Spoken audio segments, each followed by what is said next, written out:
Véritable success story de la radio Espace Guinée, les grandes gueules, détentrices des meilleurs scores radio en Guinée, de la meilleure émission talk show, a donné le créneau horaire du départ au bureau et du retour à la maison, récoltant depuis des années consécutives le titre d'émission la plus écoutée en Guinée, toutes catégories confondues.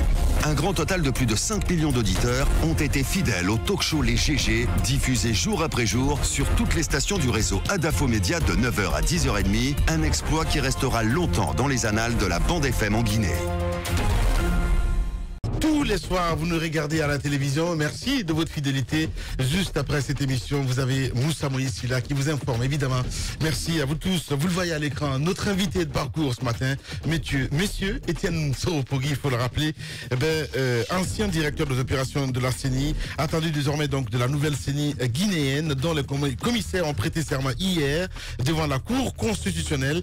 Une proposition de chronogramme en vue donc de l'organisation des prochaines élections législative, alors que beaucoup espéraient d'une CENI plutôt technique, celle qui entre en fonction n'est différente de l'ancienne qu'elle remplace que par le nombre de ses membres.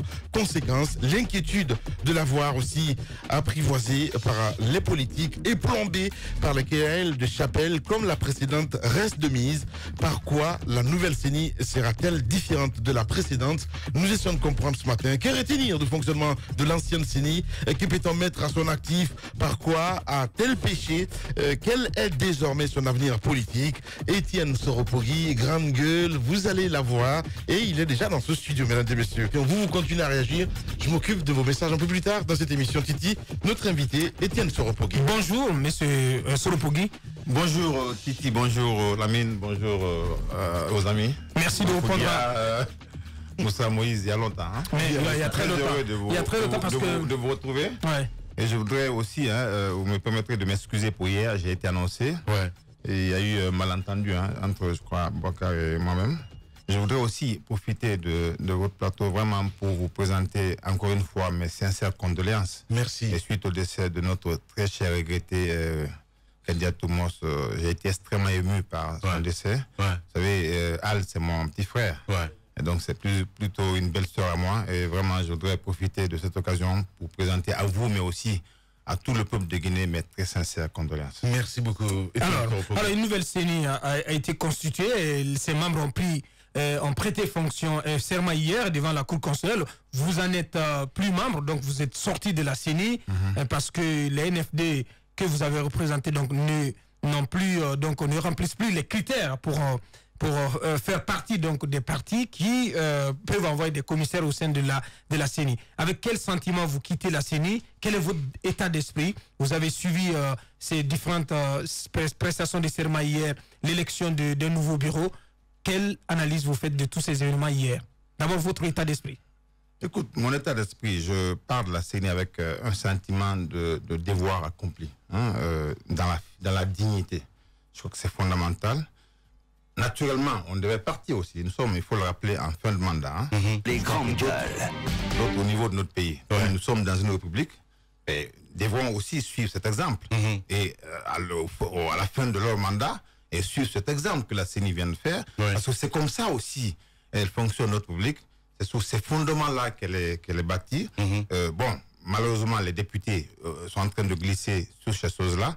Je souhaite que le prochain qui viendra ne proroge pas des mandats, parce qu'au niveau de la CENI, on a donné l'exemple. C'est-à-dire? Mais certains ont trouvé, ils vont me dire c'est légal, mais l'astuce de se recycler. Est-ce qu'on peut dire Étienne Soropogui a eu moins de chances que ces personnes-là qui sont encore restées? Encore une fois, je n'avais aucune intention de rester à la CENI, sinon je sais rester. À ce point. Ça, c'est important. C'est important de le rappeler. Si vous avez l'intention, comment vous serez fait pour vous y maintenir? Je sais quelque chose. Il aurait pu faire quelque chose de très simple. Un pas pour la marge jaune. C'est très simple. Après, j'aurais pu si je veux. Mais encore une fois, je crois que j'ai envie de faire autre chose. Vous savez, il est devenu marabout, mais n'a pas fini dans la tête des gens encore. Non, mais je sais comment ça se passe. Mais Moussa le sait comment ça fonctionne au niveau de notre pays. J'aurais pu si je veux. Vous savez, j'ai plus. C'était bon de le dire à l'intention de tout le monde. Je n'ai plus de parti politique. Je n'ai plus d'attache au niveau d'aucun parti politique en Guinée. Dès que je suis arrivé à la CENI, à un moment donné, avec vous avez donc démissionné des NFD. Avec les NFD, c'était fini, je l'ai annoncé depuis un certain temps. J'aurais pu faire le pas vers des formations politiques, faire semblant de... Je n'étais plus intéressé, encore une fois, j'ai eu des discussions avec les principaux leaders à venir à la CENI. Ça aurait été facile d'acheter Étienne Soro-Pogui simplement parce qu'il veut rester à la CENI.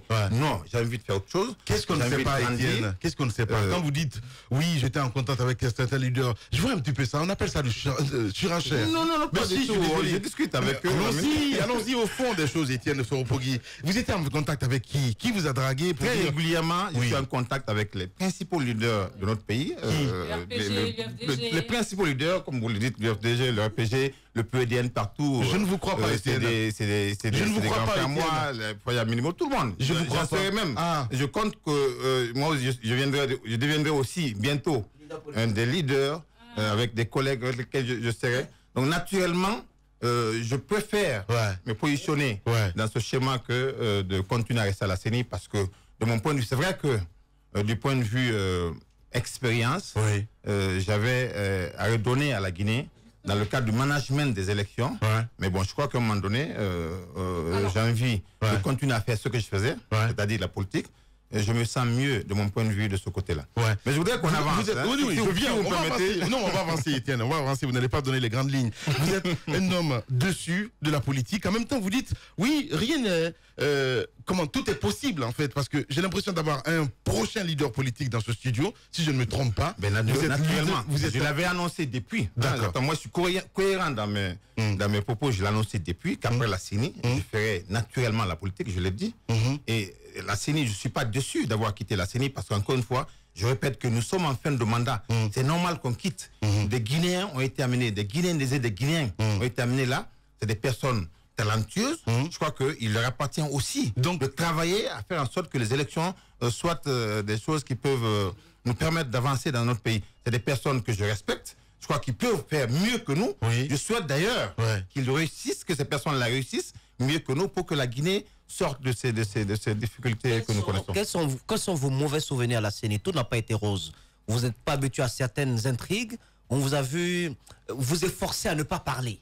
À un moment donné, vous aviez envie de dire certaines choses. Parce qu'il y a les textes qui régulent la gestion des élections dans notre pays. Vous êtes un organe de gestion des élections, ou en tout cas vous faisiez partie de cet organe. Mais on sait qu'il y a eu beaucoup d'entorses à la loi durant l'organisation, par exemple, des communales. Quel mauvais souvenir vous gardez de toutes ces intrigues-là et de toutes ces pressions? Parce que Dieu sait qu'il y en a eu. En préparant l'émission, je dis à Bakar, je dis, Étienne, il y a une particularité, c'est qu'il est intriguant. C'est-à-dire? Non. Oui, je l'ai dit, Titi. Mais c'est vrai. Oui, les grands. Je respecte ce que vous dites. Oui. Ce que je veux simplement dire, je l'ai rappelé tantôt, et je crois que c'est fondamental, et je le dis sincèrement. Je souhaite que ceux qui sont arrivés, les personnalités guinéennes, les hommes et les femmes qui ont été choisis par les entités pour venir meubler la CENI, que ces personnes puissent réussir le travail qu'ils font. Je le dis sincèrement, parce que c'est important pour notre pays. Il y a des difficultés. Par contre, vous savez, ils partent avec une anomalie congénitale, notamment au niveau du cadre légal. C'est fondamental. C'est-à-dire que quand on conçoit les lois, il faut éviter qu'elles reproduisent les mêmes schémas que ce qu'on était. Je vous donne un exemple. Nos lois, notamment autour du processus électoral, sont truffées à la fois d'incohérence et d'imprécision. Je vous donne un exemple précis. Au niveau de la désignation des membres, on vous dit que ceux qui sont habilités à désigner les membres, que l'opposition désigne 7 personnes, la mouvance désigne 7 personnes, les organisations de la société civile désignent 2 personnes. On ne dit pas dans quelles conditions ces organisations désignent. Alors, le problème qui va se poser, notamment au niveau du président, on précise que les 2 personnes, parmi les 2 personnes, on doit choisir le président de l'institution. Alors, ce qui va se passer au niveau du président, dès l'instant que on se rend compte que sa désignation n'a pas été encadrée par la loi, on dit les organisations désignent, on se rend compte effectivement que la désignation a été effectuée au niveau de secrétariat. Naturellement, une personne comme ça qui arrive, même s'il a de bonnes intentions, je crois bien à Québec, je le connais personnellement, je travaille avec lui, je sais qu'il va vouloir travailler, mais il aurait fallu simplement qu'il n'aille pas dans le cadre d'une prise de décision vers ce que veut l'opposition pour qu'il soit contesté, et pendant 5 ans, il sera contesté, alors que la confiance est l'épicentre des élections. Quand on n'a pas confiance C'est quand on n'a pas confiance à quelqu'un, on le conteste indéfiniment, et finalement on se remet dans un schéma. Vous me tendez une perche là, mais c'est juste incroyable. Donc ça veut dire l'ingérence du côté du palais Sékou Touré ou de l'opposition, du côté de la CENI, on dit tout sauf indépendante. Mais Lamine, vous le savez. On n'aime pas dire les choses, on sait très bien que... Je vous informe aujourd'hui que les deux personnes de la société civile, les grandes représentants de la société civile au niveau de la CENI ont été désignés par la présidence de la République. Ce qui a été fait, mais c'est important de le dire. Ce qui a été fait, alors n'attendez pas de ces personnes, c'est des êtres humains. Donc, un positionnement Lamine, je pense qu'on l'avait déjà dit sur cette antenne. Quelqu'un vous aide à y aller là-bas. En tant qu'être humain, c'est difficile. Le gars, il vous appelle la nuit. C'est difficile de dire non. On va essayer de crever l'abcès. Je crois en lui, sincèrement. Je crois qu'il pourra faire en sorte qu'il soit... Mais alors, ce que je veux signifier ici, c'est même difficile pour lui. Dès l'instant que les conditions du choix ne sont pas claires, il aurait fallu qu'il pose un acte demain pour qu'il soit contesté pour le reste de son mandat. On se retrouve dans un schéma de contestation, on n'en sortira jamais. C'est l'une des anomalies. Parce que là, vos affirmations, à l'instant, elles sont très graves, elles sont d'une gravité extrême. Quand vous nous dites que les deux représentants de la société civile ont été désignés par le fait de... Donc, ce sont des choix de la présidence de la République, ça veut dire qu'on n'a pas à s'attendre ça pose même l'équation de l'intégrité même des élections, des prochaines élections, à la fois des législatives et de la présidentielle. C'est extrêmement grave. Si vous nous dites que le président de la CENI, tel qu'il est, M. Salif Kébé, qu'il est désigné, il a été choisi, en fait, son maintien à la CENI, parce que lui, il a été maintenu, et du fait donc du prince qui nous gouverne, et je pense que c'est très grave. Alors expliquez-nous, quand savez-vous? Quand savez-vous? Parce que nous nous sommes posé beaucoup de questions, notamment dans cette émission, par rapport à ce maintien de Salif Kébé. On n'a pas compris à un moment donné que Dr Dansa Kourouma soit annoncé partant pour la CENI et que par la suite, qu'il y ait donc ce jeu de chaises musicales, que c'est plutôt Québec qui soit maintenu et que donc Dr Dansa reste à quai. Donc expliquez-nous comment ça s'est passé, parce que la presse, l'opinion se pose énormément de questions sur le maintien de Québec à la CENI. Exactement. Comment ça va se passer? Comment ça aurait dû se faire? La loi dit que les organisations de la société civile désignent deux représentants à la CENI. Alors, en temps normal, elle nous dit que ça, malheureusement, elle ne va pas plus profondément. Ce que ces organisations font, elles écrivent au ministre de l'administration du territoire. Ils écrivent même parce que le ministre qui décide d'écrire à une ou deux organisations, après les autres, quand même, se précipitent aussi à écrire. Après, quand ils ont une liste de plusieurs personnes, et ils font le tri et choisissent les personnes qu'ils souhaitent. Alors que ce qui aurait dû être fait, c'est qu'on aurait dû laisser la possibilité aux organisations, dans leur entièreté, de faire le choix de deux personnes, dans un consensus total. Une personne de cette nature peut avoir la crédibilité et la confiance de l'ensemble des acteurs. Donc faire en sorte que nos élections ne soient plus source de discussion, parce qu'à la base, on a déjà quelqu'un qu'on sait qui a été choisi conformément aux règles convenues par tous. Mais dès l'instant qu'il est choisi ailleurs, même si après, je crois que Kébé le fera, même si après la personne qu'il a été choisi en catimini peut travailler lui à faire en sorte que les choses soient normales, c'est ce que je souhaite de la part de Kébé. Et je crois qu'il faut aussi, et on l'a fait dans le cadre des élections locales. Vous mettez en doute la crédibilité de Kébé ce matin. Non, mais c'est pas personnel. Antoine, c'est pas personnel. Antoine, c'est pas personnel, je ne l'ai pas dit, c'est pas personnel. Les lois sont impersonnelles. Assumer, c'est aussi ça. C'est un garçon, je suis désolé. Non, attendez. Mais ce Soropogui est en train de dire ce que tout le monde pense déjà, c'est-à-dire on a quelqu'un qui est là, qui a eu le cutus du sommet pour être là, et il va loin pour dire qu'il ne doute pas de Québec, mais seulement il y a tout un cadre qui est mis en place pour qu'il œuvre pour quelqu'un et qu'il ose espérer qu'il ne fera pas cela. C'est ce qu'il dit. Maintenant, justement, mes inquiétudes par rapport à cette CENI. Quand même, il y a une équipe qui était là, qui a travaillé durant des années. Vous n'êtes certes pas des modèles, mais vous avez de l'expérience dans ce domaine. Est-ce que vous pensez que ce qui est fait là, c'était une grosse erreur ou bien une perte de temps? On pouvait faire avec cette équipe qui existe déjà. Qu'est-ce qui aurait pu se dessiner autre que cette CENI nouvellement politique, des gens qui viennent, qu'il va falloir former, remettre sur... Qu'est-ce qu'on aurait proposé de mieux pour la Guinée? Écoutez, je crois pas au destin individuel, je crois pas aux individus. Je crois que nous étions là pour un moment donné, on a fait un travail. On peut partir pour que d'autres Guinéens, aussi talentueux que ce qu'on a pu faire, viennent travailler. Il ne faut pas penser qu'on est indispensable. Non. C'est pas une question liée à la personne. C'est important parce que ça se dit souvent. Les grandes gueules. Naturellement, ceux qui viennent, moi je suis venu à la CENI, je n'avais pas d'expérience électorale à proprement parler. J'ai dû apprendre dans le temps. Il n'y a presque pas d'école pour ça. Après, bon, on est là aussi pour conseiller aux besoins.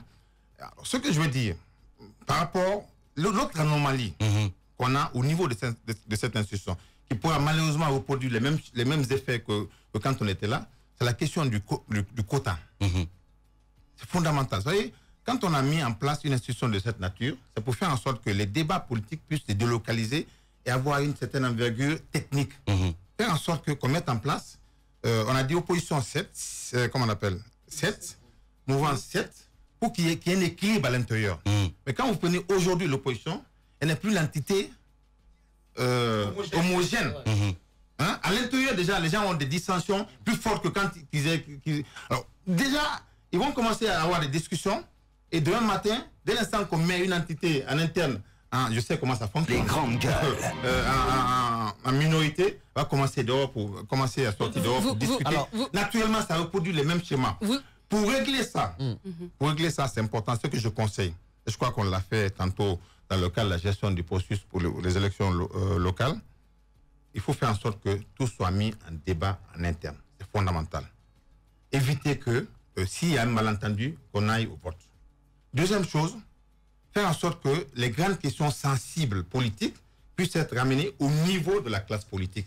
De nature à ce que, là, on reproduit ce qu'on peut appeler une CENI bis, mais c'est pas grave.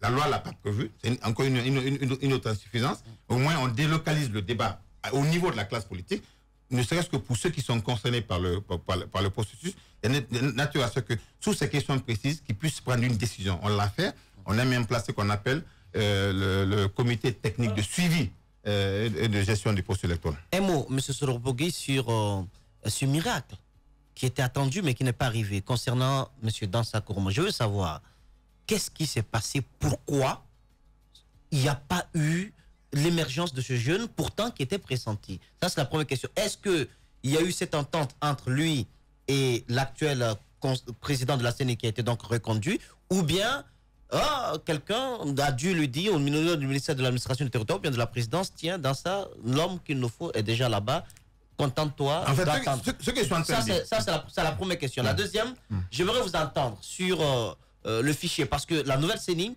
va commencer à être confrontée à des difficultés déjà. Ces difficultés ont déjà commencé. Le fichier électoral, la loi même qui encadre les élections dans notre pays, ce sont autant de chantiers qui attendent la nouvelle CENI. M. Soropogui. Oui, encore une fois, comprenez-moi, je ne suis pas en train de vouloir personnaliser. Non, je ne personnalise pas. Considérez que quand je parle de Québec, en fait, je parle du président de la CENI, qui aurait dû faire l'objet en termes de choix de manière plus ou moins consensuelle. Un autre président. Non. Moi, je ne sais pas. Normalement. Ce que je suis en train de dire, c'est moins Québec, mais que le président de la CENI qui aurait dû faire l'objet en termes de choix de manière consensuelle au niveau de la société civile dans son entièreté, de nature à ce que... Parce que vous savez, quand vous allez derrière la compréhension de législateur, c'est important. La compréhension de législateur, c'est important, Lamine. Non, je comprends. Ça aussi, c'est important. Le président de la CENI doit être issu de la société civile. Qu'est-ce qui s'est passé avec Dansa Kourouma? Était arbitre. Les grandes gueules. Elle ne s'est pas prononcée sur le fait de maintenir Québec à ce poste. Est-ce qu'elle s'est prononcée, cette société civile? Oui. Non. Alors, voilà, c'est donc la question. Mais vous savez où il faut poser la question, moi. Non, tu me déçois, moi. Il ressort de votre autopsie que finalement cette institution naît avec une maladie congénitale ou des maladies congénitaux et des congénitales qu'on va appeler le manque de confiance qui va déboucher sur la psychose des populations. Mais que dites-vous de l'autre versant de la situation, c'est-à-dire cette opposition qui désigne des membres au sein de cette institution et qui vont prêter serment devant une institution qu'elle-même elle a décriée, c'est-à-dire la Cour constitutionnelle, avec son nouveau président? Bon, je ne pense pas qu'à ce stade-ci, que ce soit concerné par ce genre de débat. Quelle analyse faites-vous de ça? Moi, je crois qu'au niveau de le débat sur la puisque nous avons suivi a été purgé du côté de Sékou Touré, mais la pilule n'a pas été avalée du côté de cette opposition qui n'est pas d'accord avec le nouveau président de la Cour constitutionnelle qui est venu remplacer Kélé Fassal. On connaît tout le tohu-bohu que ça fait dans la cité et tous les cris d'alarme qui ont été sonnés du côté de l'opposition. Non, mais je crois que les gens ont souhaité avancer.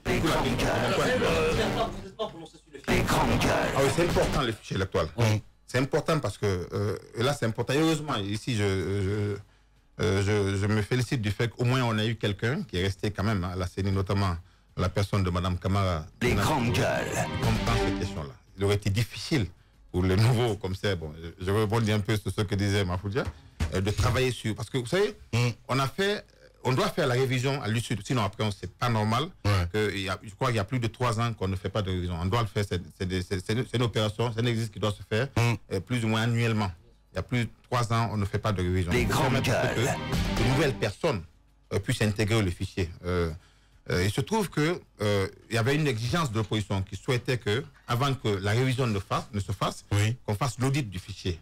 L'une des principales recommandations issues de l'audit, c'est que tout le monde doit revenir pour soit vérifier qu'on est dans le fichier, ou soit s'assurer que s'il y a des corrections à faire, on les fasse. Et si quelqu'un ne venait pas, c'est-à-dire que si aujourd'hui Moussa Moïse est dans le fichier, si demain il n'arrivait pas à se présenter devant une cale, il est rayé définitivement du fichier. Donc c'est fondamental. Ça voudrait dire qu'on part vers un schéma de reprise totale des opérations de révision, en fait du fichier électoral. Donc c'est un travail extrêmement colossal.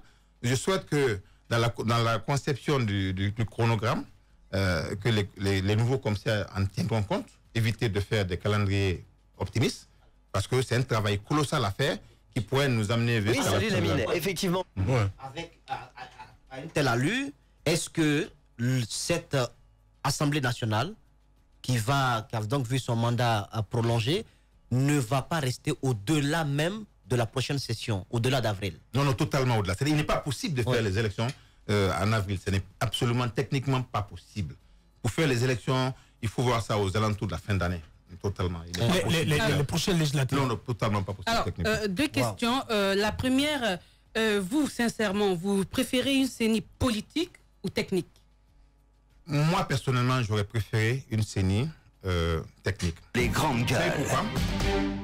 Il y a une autre anomalie, incohérence au sein de la classe politique que j'ai dénoncé souvent. C'est le fait de demander aux politiques, ils l'ont fait hier, de venir prêter serment.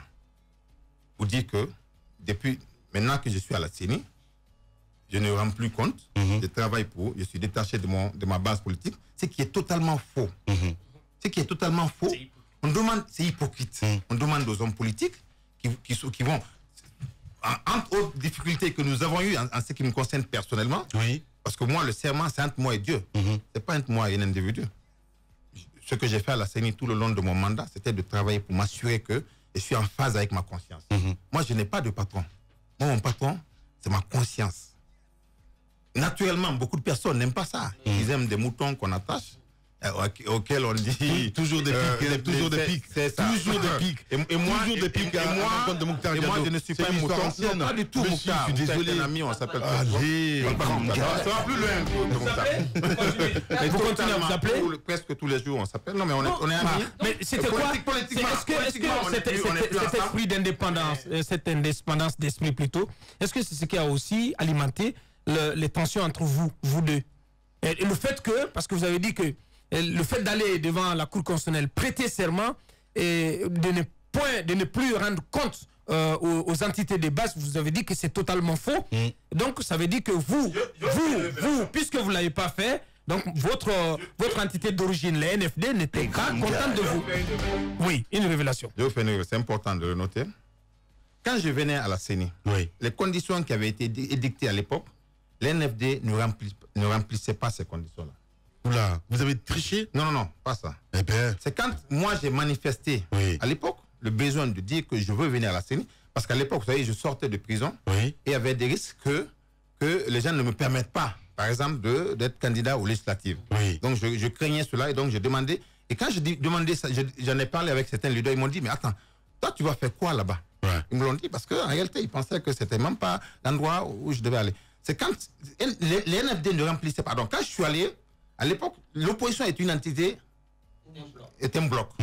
Donc, encore une fois, c'était l'objectif de faire en sorte pour que l'opposition soit un bloc. Donc, c'était moins NFD que toute l'opposition dans son ensemble à l'époque. Donc c'est important que cela soit. Donc, tu subissais des pressions venant de ce bloc de l'opposition pour que ce bloc, cette opposition soit régulièrement au courant de tout ce qui se passait à la CENI? Et c'était difficile, vous savez, il y avait plusieurs... Est-ce que vous subissiez des pressions? Plusieurs leaders entre Sidia... Les grandes gueules. Oui, on ne le voit plus. Il a disparu, il a grossi. Extraordinaire. Les grandes gueules. Vous nous faites peur. Pardon, excuse-moi, Roby. Vous voulez un café? Ben non, je ne prends pas le café. Bon, oui, parce que vous nous faites peur ce matin parce que c'est surréaliste. Vous nous dépeignez ce matin une CENI, une vilaine CENI, une CENI au visage de Lucifer, vous savez. Nous, non mais si, depuis que nous sommes là, vous ne parlez que d'incohérence au niveau de cette institution, de la désignation de son président aux membres que vous traitez d'hypocrites qui viennent prêter serment alors qu'ils vont travailler pour leur parti politique. Et donc, finalement, nous on se dit que on n'est pas encore sorti de la crise parce que... C'est surréaliste. Oui, mais vous le dites clairement, qu'on n'est pas encore sorti de la crise. On doit s'attendre à d'autres crises politiques que cette CENI va naître quand on sait que il n'y a pas longtemps, on était les crises. En faisant quoi, justement? Dans le fonctionnement, voilà, ça c'est intéressant. C'est important et je le dis. Je crois que quand je disais au revoir au président Kébé, je l'ai rappelé. Quelles sont vos pistes de solutions pour ne pas que nous retombions dans les crises? Voilà. Dans les débats au niveau de la CENI, qu'on mette tout sur la table pour éviter de régler d'éventuelles crises. Non, il faut éviter pour éviter de régler de problèmes en catimini. Non, mettez tout sur la table, c'est fondamental. Bakary Fofana a été victime de cela? C'est ça, beaucoup de fois. Qu'est-ce que vous appelez? Deuxième chose, naturellement, vous savez, on peut s'enfermer. La plénière, elle est fermée à tout le monde, y compris le président de la plénière. Il n'y a que les commissaires qui prennent part à la plénière. Oui. Donc naturellement, quand vous vous enfermez en plénière et que vous arrivez à prendre certaines décisions sensibles entre vous, peut-être même pas en forçant, ça peut avoir un impact sur le paysage politique. Donc si vous vous rendez compte qu'une question s'avère sensible, vous la faites sortir de la CENI, vous conviez les entités politiques et vous discutez avec elles, et vous prenez ensemble une décision concertée. En agissant comme ça, vous avez toutes les chances de ne pas faire en sorte que les choses... Mais dès l'instant que vous voulez forcer au niveau de la CENI ou faire des choses en ne mettant pas sur la table... Il faut donc une CENI non clanisée. Parce que les CENI qu'on a connues, il y avait toujours des clans. Il y a le clan au directeur des opérations, il y a le clan au directeur... Bon, c'est un exemple que je donne. Non, mais alors, moi, en même temps, c'est lui qui le dit. Lamine, la question qui me taraude l'esprit, c'est que Étienne, au lendemain des communales, fait une déclaration, qui a fait un tollé. Il a dit que les magistrats, il faut le reconnaître, ont subi une certaine pression. Et on a vu qu'après, ce qui s'est passé, ça lui a donné raison. Parce que les communales, nous en sommes où aujourd'hui? Nous avons encore des conseils communaux qui ne sont pas installés. Est-ce que les propos que vous avez tenus concernant cette pression des magistrats, vous maintenez ces propos? Mais absolument, et c'est pas faux. Oui. Vous savez, les gens de l'autre côté m'ont appelé. Ils me tiennent. Pourquoi tu dis ça? Pourquoi tu dis ça? Je demande, est-ce que c'est vrai ou faux? Ils m'ont dit, mais c'est vrai, mais bon, c'est pas à toi de dire ça. Vous savez, nous sommes en train de vouloir construire une... Du côté du ministère de la Justice, on vous a appelé? Oui, en fait, de l'autre côté. La mouvance. L'autre côté. La mouvance. La mouvance, d'accord. Ok. Pas toi. D'accord. Je l'ai dit. C'est faux ou vrai? Oui, c'est vrai. Bon. On doit se débarrasser de ce genre de pratique quand on veut construire une République qui se respecte. Ce qui a été fait, c'est vrai, et il faut éviter ça. Mais encore une fois, à l'époque, vous savez, la gestion du processus, c'est une question de responsabilité partagée. Nous ne sommes pas les seuls. Et des fois, les gens surestiment la CENI. Nous ne sommes pas les seuls à gérer le processus dans son entièreté. La CENI a une part de responsabilité à jouer. la justice, les magistrats ont une part à un moment donné, vous le savez. L'administration, des fois, oui, ils sont les plus nuisibles au processus. Je vous dis aujourd'hui. L'administration. Les administrateurs territoriaux, c'est les plus nuisibles au processus. Après, un moment donné, on n'en tient pas compte. C'est les parasites dans le verre. Mais on n'en tient pas compte. On veut ramener tout autour de 20 personnes. Pendant le processus, vous voyez un préfet, un sous-préfet dans des localités lointaines où il n'y a presque personne. Il fait exactement ce qu'il veut. Et puis après, on veut ramener ça à la CENI. Après, c'est difficile de parler quand tu en parles. Oh, il est vendu, il est l'opposant. Après, c'est compliqué. Et finalement, vous-même, dès que quelqu'un va en parler un jour, vous dites, ah, mais cette CENI encore commence des querelles en interne. Et finalement, il n'y a plus de débat parce qu'on ne sait pas où est la vérité. Le gars, il a fini sa sale besoin. Et puis après, simplement parce que, bon, lui, il a envie d'avoir des postes. Attendez, oui, cette question à Étienne. Aujourd'hui, vous dites au peuple de ne pas faire confiance à cette CENI parce que ce qui vous dépeignez ce matin. Attendez, laissez-moi aller jusqu'au bout, s'il vous plaît. Laissez-moi aller jusqu'au bout. Parce que ce qui vous dépeignez ce matin, j'ai pas envie de reprendre Moussa Moïse, mais c'est de la merde. Non, c'est un gros mot, la mienne. Non, mais c'est pas un gros mot. Disons les choses comme elles sont. Après la CENI, on a juste un Étienne Soropogui qui décide de dire la vérité parce que c'est comme s'il n'avait pas les mains liées. Et tant mieux, on va en profiter. Non, mais je l'ai souvent dit. Moi, il est indépendant. J'étais l'un des commissaires les plus fréquents. Et on va profiter de ce passage pour comprendre ce qui n'allait pas. Parce que quand même, je crois que c'était 3 milliards déboursés pour les dernières communales. Quelque chose Mais non, c'est je ne connais pas les chiffres. 350 milliards. 350 milliards, merci bien. Alors, Étienne Soropogui, comment comprendre qu'il y ait des soucis comme manque de stylo, manque d'encre par endroit dans les bureaux de vote? Je veux un peu comprendre votre rôle pendant le processus. Qu'est-ce qui a fait ces manquements par endroit au niveau de la CENI? Qu'est-ce qui n'a pas marché? Parce qu'on a effectivement constaté pas mal de dysfonctionnements dans l'organisation même. Étienne. Écoutez, non, je ne crois pas qu'il y ait eu les difficultés que nous avons eues, notamment du point de vue logistique, n'étaient pas liées au fait qu'on n'a pas acquis tel ou tel matériel. Mais vous savez, hein, le dispatching peut amener, vous savez, c'est assez de matériel en même temps. Tout ça peut faire en sorte que bon, il y a des manquements par endroit, c'est pas global. Je crois que ça arrive dans la plupart des processus électoraux dans le monde, ou surtout en Afrique. Bon, il s'agira pour les uns et les autres de travailler à ce que ces genres de choses. Par contre, l'une des difficultés et l'une des incohérences qu'on a au niveau de la loi actuelle, l'acquisition d'un certain nombre de matériel, notamment, et là ils l'ont rajouté, le matériel du bureau de vote. On va être confié à l'administration. Une administration, c'est-à-dire qui n'a pas été impartiale du tout. On veut confier à cette administration l'acquisition de matériel sensible. Est-ce que c'était un souci de transparence déjà? Mais quelle transparence? Vous savez, vous confiez à l'administration, il met où il veut. L'administration est partisane. Elle prend parti au processus, elle prend parti aux élections. Je ne personnalise pas. Mais c'est comme ça la Guinée fonctionne. Quand je dis l'administration, ce n'est pas Alpha Condé. Il faut que les gens comprennent. C'est pas parce que ces personnes la passent. On n'a pas su, malheureusement, je crois que c'est l'une des choses que je reproche au président Alpha Condé, n'a pas su bâtir une administration neutre. Ce qui fait que les gens, parce que en n'agissant pas bien, tu perds ton poste, ben, sont obligés de faire exactement ce que les ondes annoncent, notamment au niveau du secteur. Bien. Et ça nuit gravement à l'image et au processus. Voilà, Étienne Soropogui, notre invité ce matin. Politiciens véreux, fonctionnaires corrompus, promoteurs immobiliers voyous, justice passive. La Guinée devient-elle mafieuse? Les grandes gueules d'Adafo Média ne lavent pas plus blanc, mais vous permettent de défendre votre pays en vous informant. Avec les grandes gueules d'Adafo Média, dénoncez les turpitudes, nous garantissons le secret des sources. Envoyez vos documents à espacefmguinée.info, rubrique Contact. Les grandes gueules d'Adafo Média ou le socle de la liberté d'expression en Guinée.